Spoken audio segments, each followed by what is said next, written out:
Spiritualiser l'existence. Dès qu'il y a présence à la perception, à la sensation, l'émotion ou la pensée, il y a naturellement spiritualisation. C'est la présence elle-même qui est la source du sentiment sacré et de la félicité de l'unité. Toute action coupée de la présence devient mécanique, robotique. Elle en perd sa beauté. Lorsque notre esprit est chargé d'intention, il devient obsédé par le désir de profit et la peur de la perte.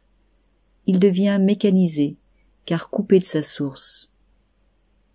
Lorsque l'esprit est vidé de toute intention, il acquiert des qualités de transparence, de grâce et luminosité.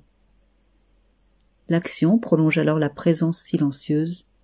Elle lui donne une forme qui en contient son parfum.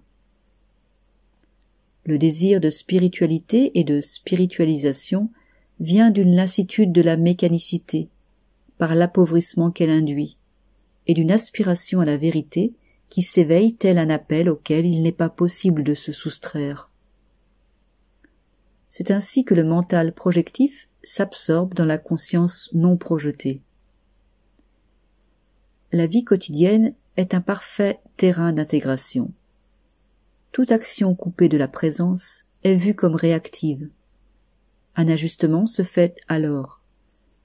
Le mental distrait se tourne vers sa source. Lorsqu'il s'oriente vers la non-pensée, il disparaît en elle. Le moi-même projeté est ainsi dissous dans la conscience qu'il prolonge. La conscience ne peut être acquise.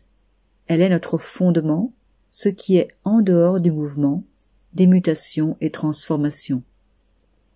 Elle est analogue au ciel, qui n'est pas affecté par le mouvement des vents et nuages.